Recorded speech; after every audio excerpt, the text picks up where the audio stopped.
15-yard line. About set for this next drive by the Cowboys offense, and hoping to do better than they did their last possession when they punted the football. Appeal to the vanity of your offensive line. Tell them that they control your fate. Leverage guys. Win the line of scrimmage. If you do that, you start to win first down. You win second down. And guess what? You start accumulating first downs. He rifles one that's intercepted. Picked off by Melvin Ingram. And he brings this one back. It's a pick six for a Steeler touchdown. What a moment for him, a pick six in the Super Bowl. You think about some of the big pick sixes over the history of this huge game. I remember, because I was watching with a lot of Colts fans, Tracy Porter picking Peyton Manning to get the Saints' first title. Yeah, that one pretty much sealed the deal for New Orleans as well. But I got to go back a ways because, you know, unfortunately I'm considerably older. Herb Adderley, the Green Bay Packers, got it all started. The first pick six, Super Bowl II against the Oakland Raiders, and some of the better ones that were out there. You might remember Dwight Smith of the Tampa Bay Buccaneers. Oh, they flip it to the kicker. He looks like he's going to throw it. And would you believe it? This is caught in the end zone. And the fake extra point works to extend their lead by 2. And that's something you almost never see nowadays. When you fake it, you're at the 15-yard line on a PAT as opposed to just going for it from the 2. I'm sorry. I know they got it, and congratulations to them, but it's just not a good play. I mean, the risk-reward is really off the charts, not in your favor. Run your offense out there. Put it on the 2-yard line if you want to go for 2. But I'll be darned. They ended up getting that one, didn't they? That up to about the 26-yard line, just across the 25. The Dallas offense back out onto the field. And in a spot like this, still more than a minute, I think if you put something on the board before halftime, that would go a long way towards helping them get back into the game. There actually is something to the psychology of the game at times, isn't there? How much better would they feel running into the locker room, as you noted, with something on the board in a positive fashion? You're exactly right. It's a great opportunity to get that done. Back to it after the pick six. Prescott. He'll get this to Elliott. 3 yards the gain there, second down. Now they got to get to the line quickly. From the 29, Prescott. He'll go underneath here to Elliott. And he slips up past the 45 before being tackled. Now the Cowboys going to burn the first of their timeouts as they'll stop it with just over a minute to go before halftime. Prescott looks to throw on first. Got an open man, the tight end, Jarwin. The Cowboys going to use their second timeout now, as the stoppage will come with a little under a minute to go in this first half. They'll throw again. Prescott. This to Jarwin. And now a fumble. The ball's out, and it's picked up by the Steelers. The 20. And he takes it back to the house. A fumble recovery for a Steelers score. And what we just saw, very, very rare. We only had 5 of those in the first 50 Super Bowls. The biggest stage, the biggest game, and we just saw it happen again. Extraordinary. The defense has been good, and they were good again there.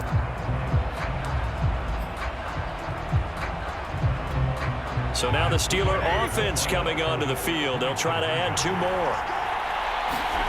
Following the fumble recovery, it's Roethlisberger. And he is into the end zone to bump the lead up 2 more. So a big play there. Not only the fumble return for the touchdown, then they get the 2-point try. And, you know, for the defense, though, they were just over there sitting on the field. They had to rush out to try to defend that. You know, it's funny. They actually practice situations that they call sudden change when the team turns it over. I'll guarantee you no one practices a fumble return for a touchdown like that, and now someone goes for 2. Really good strategy by them putting them in that situation. So here's the kickoff now as they'll get it again following that fumble return for a score. Pollard elects to keep it, and this will come out to the 25-yard line. The Cowboy offense going to head out now late in this first half. And with the score where it is, even though I think they'd love to get back to the locker room, they may be forced to try and get something out of this drive.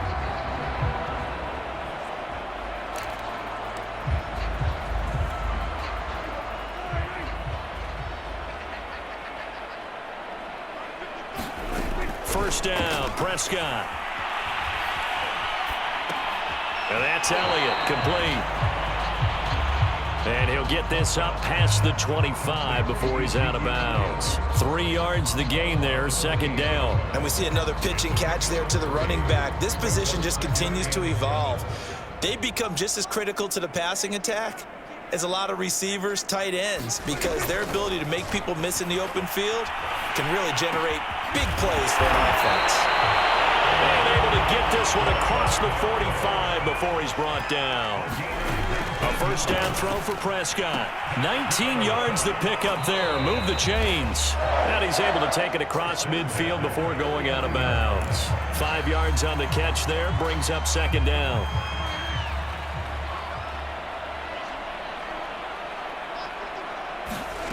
Prescott to throw it. On the left side, Gallup's got it. And he's got this down a yard or two shy of the 40 before he's out of bounds. A Cowboy first down there. Prescott to Gallup. Prescott yet again. Pressure comes, and the Steelers take him down. Now here's a timeout as they're going to get it with 8 seconds remaining here in the first half. 2nd and 14 as they've got work to do here after the sack. Another try after the first down sack. Prescott, that one complete to Elliott. And he'll get it down on the play to the 37. So we've come upon halftime in the big one, the Super Bowl. As we send you to our EA studios in Orlando, here's Jonathan Coachman with our EA Sports Halftime Report. Okay, Brandon, thanks very much. We just watched a very good first half out of the veteran, Big Ben. His guys have just about put this one on ice already. As for the call of the second half, we turn things back over to Brandon Gaudin.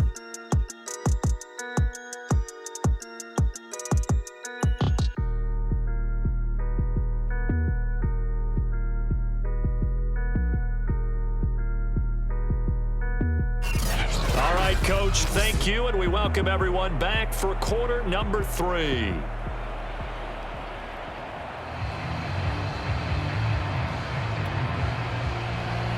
These two teams sat through a longer than usual 30-minute wait, but we're back in action here in this Super Bowl. Returning from his end zone is Ray McCloud. And they'll start this drive just across the 30. Pretty nice work on the return. Getting set to go again, Ben Roethlisberger marches onto the field. And he's had some time to chew on that interception he threw on his last drive back in the first half. Well, normally we say, well, get him right back out on the field and play again, right? But as you mentioned, had the halftime, had to stew about it a little bit. Maybe he'll have a chance to relax a little and kind of laugh and chuckle and let it go. He'll hope to respond positively here to start the third quarter. Going top shelf for Smith-Schuster. That's caught inside the 20. And into the end zone. Touchdown, Pittsburgh. Juju Smith-Schuster. His second touchdown of this Super Bowl. And the Steelers are starting to open things up here in this Super Bowl. In order to lead in a game, you're going to get plenty of contributors, but that's his second touchdown catch of this game.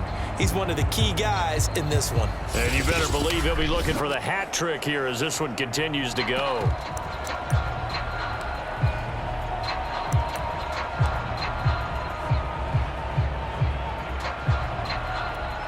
And now Big Ben will lead the Steelers up to go for 2.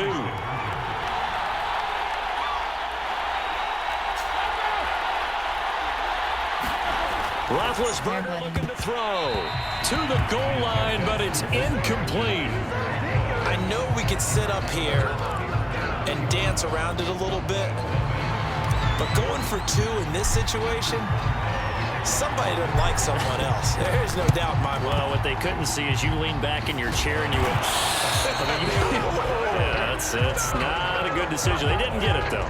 Yeah, I don't think you just say, well, my kicker's hurt in this spot. No, okay.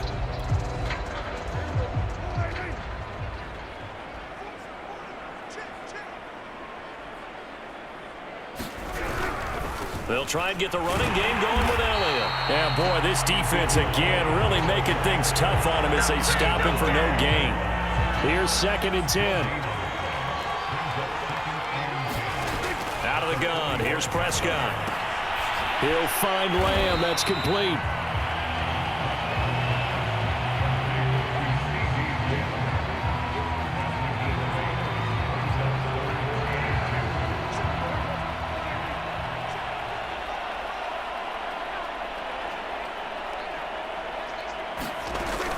Dak going to hand it to Elliott on the option. And Elliott trying to work his way forward, but it looks like he did not make it.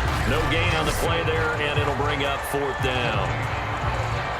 And as a defensive end, getting off the ball quickly, swarming to the football, making a tackle, that's what we saw right there. Yeah, that's what their job is, and really a lot of the time they have to throttle back a little bit in the run game because you know those defensive ends, they're like in a sprinter stance. They're just headed straight for the quarterback. That was good recognition on that play to hold them to no gain. Prescott to throw on 4th. But when this ball's tipped and intercepted. The safety, Terrell Edmonds, picks it, and he's able to get it back to the 41-yard line. I'm not sure, Brandon, we've seen a sloppier played game this year for a team on offense. Turn it over 4 times and expect to win? No chance whatsoever. And look, I have no idea what the ratio is about turning over 4 times and how that correlates to winning or losing, but I'll guarantee you, it's not very good. The Steeler offense here about ready for their next drive. And following that long touchdown pass, a one-play drive last time, see if the defense, you know they're ready. They don't want that to happen again. And you would have thought they would have been ready the last time. That's what you work on all the time. Make sure that no one gets behind you. That's the cardinal sin of defense, not giving up the long pass. They did. Let's see how they adjust. So 1st and 10, and if they score on this drive, might have to start digging in our second-half blowout material. Now the pass finding its way into the hands of Eric Ebron. And into the end zone. Touchdown, Pittsburgh. Eric Ebron, 35 yards. And the Steelers are starting to pour it on the game's biggest stage. They are running away with this Super Bowl.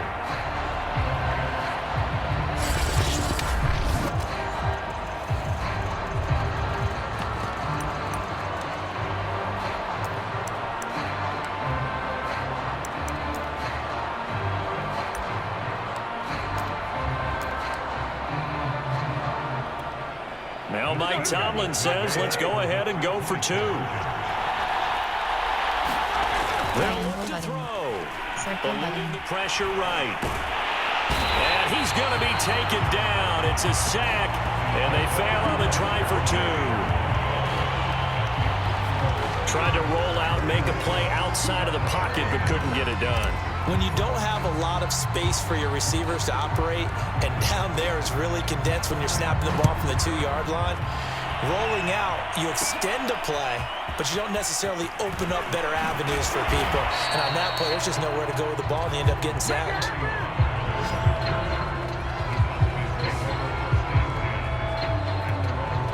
And out now come the Cowboys. And following the interception, just any interception, are you a little bit more cautious when you start that next drive, or no, you just throw that out the window?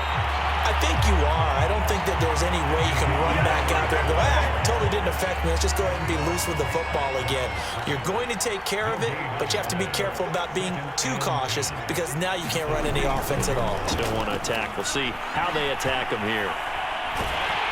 And the Steeler pressure too much here. He's going down. T.J. Watt, the all-pro, in there to take him down. And, of course, that's not an easy man to sack. You know how elusive he can be, trying to get outside of the pocket. That was a great play on the defensive side. And I wonder what was going through his mind because he didn't seem as committed to using his legs to pick up yardage. He wanted to keep that play alive, so either take off and go or throw it away. But he held on to the football and ended up getting sacked. They'll need a big play here, will Dak and the Cowboys. After the sack, it's 3rd and long. Prescott now. Oh, Prescott stripped, and it's picked up by the Steelers. And he takes it back to the house. A fumble recovery for a Steelers score. And what we just saw, very